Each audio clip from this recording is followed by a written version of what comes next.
여러분 안녕하십니까? 전주 MBC 뉴스데스크입니다.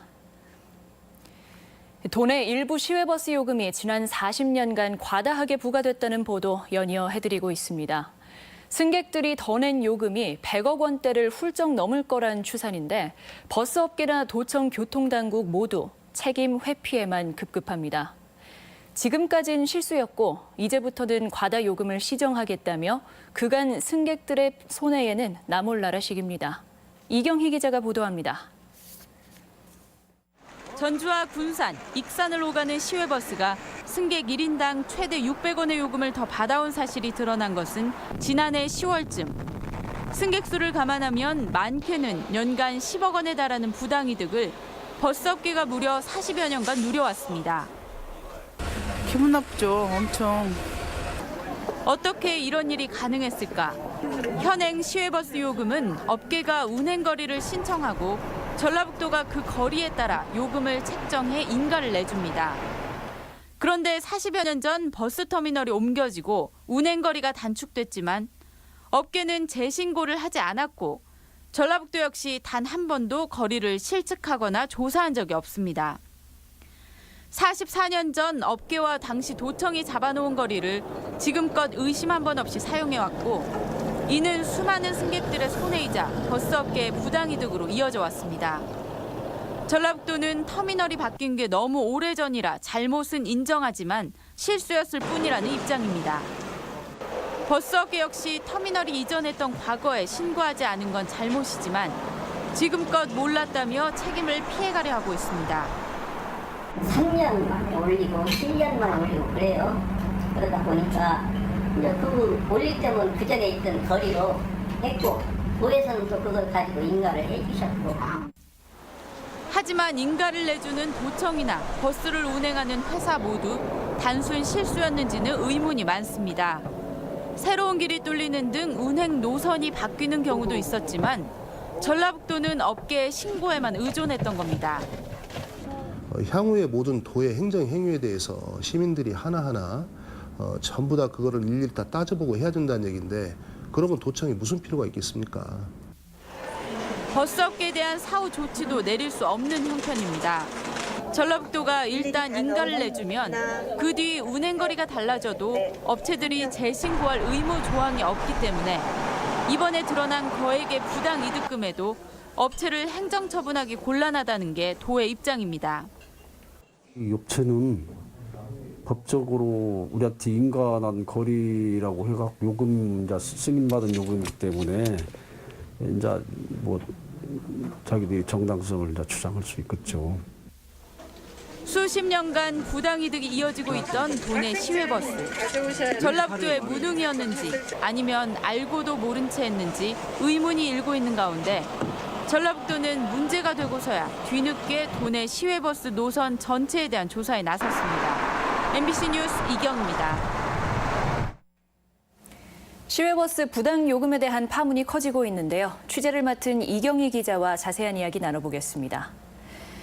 한마디로 정리를 하면 승객들이 그동안 과다한 요금을 내서 피해를 입었고 버스업계가 부당 이득을 챙겨왔다 이거죠?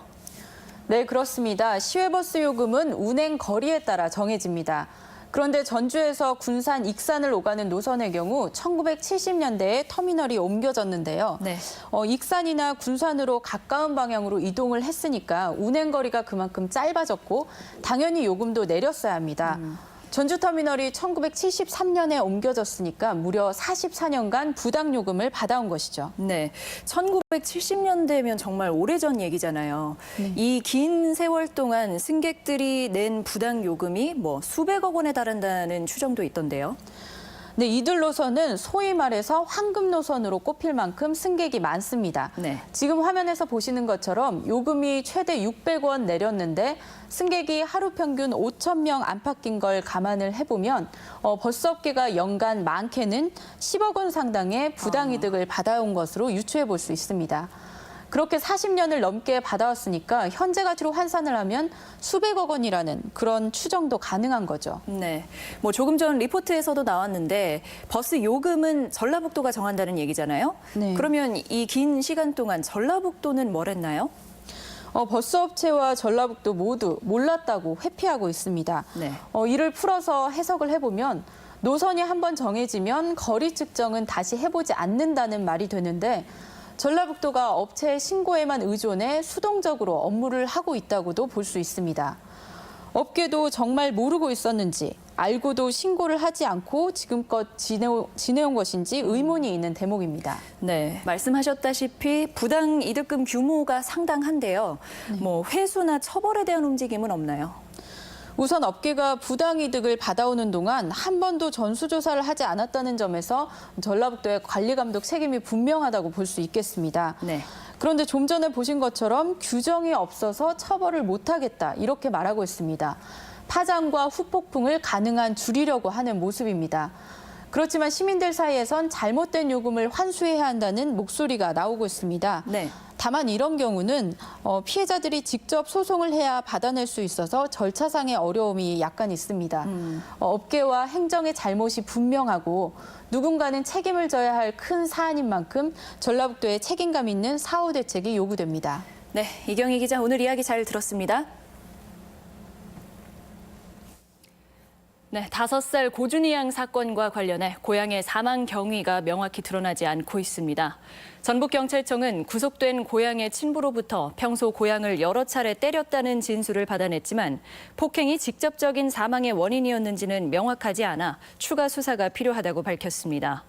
구속된 내연녀 이모 씨도 사체유기에 공모했을 뿐 준희 양을 학대한 적은 없다고 주장하고 있어 경찰은 국과수 부검 결과 등이 나오는 대로 이들에게 추가 혐의 적용 여부를 결정할 예정입니다.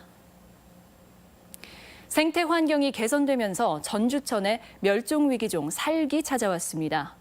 그동안 천연기념물 수달이 발견된 적은 몇 번 있었는데 깊은 산속에서나 만날 수 있었던 살기, 도심에 나타난 건 이례적입니다. 한범수 기자의 보도입니다.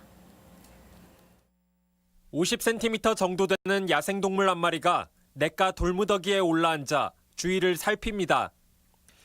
지난달 22일 새벽 전주천을 찾은 반가운 손님은 멸종위기 2급으로 지정된 살기였습니다. 고양이과 동물인 살근, 지리산과 덕유산 등 주로 생태 환경이 잘 갖춰진 깊은 산속 등에서만 서식하는 것으로 알려져 있습니다. 설치류와 메토끼, 새끼 고라니 등 먹잇감이 많고 우거진 숲이나 동굴 등지에 서식지를 쉽게 마련할 수 있기 때문입니다. 멸종위기에 몰린 살기, 이와 같은 도심 하천에서 관찰된 건 이례적이라는 분석입니다.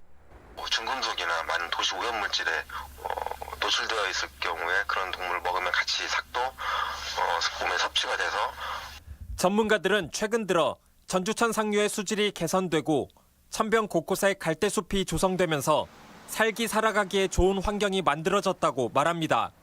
수달이나 살기 발견되고 출현하는 곳 그리고 핵심적인 이동 통로 구간만이라도 야생동물 보호구역으로 지정해서 환경단체는 수달과 삭 등 멸종위기에 몰렸던 야생동물들이 다시 우리 곁으로 돌아오고 있다며 당국의 세심한 보호를 요구하고 있습니다. MBC 뉴스 한범수입니다. 국민의당 지키기 운동본부가 안철수 대표에게 바른정당과 합당하려면 당을 나가서 하라고 비판했습니다. 국민의당 지키기 운동본부 조배숙 의원은 북한 김정은 위원장의 올림픽 대표단 파견 의사에 대해 안 대표는 강한 제재를 통한 압박을 강조했다며 안 대표의 이런 생각은 자유한국당이나 바른정당과 일치하는 만큼 합당하려면 국민의당을 나가서 하라고 지적했습니다. 성매매 집결지인 전주 선미촌을 예술마을로 바꾸는 정비 사업이 올해 본격적으로 추진됩니다. 전주시는 올해 선미촌 문화재생 사업으로 19억 원을 투입해 수공예 도시 기반을 구축하는 한편 48억 원의 예산으로 특화거리 조성과 전기통신선 지중화 사업을 펼치기로 했습니다.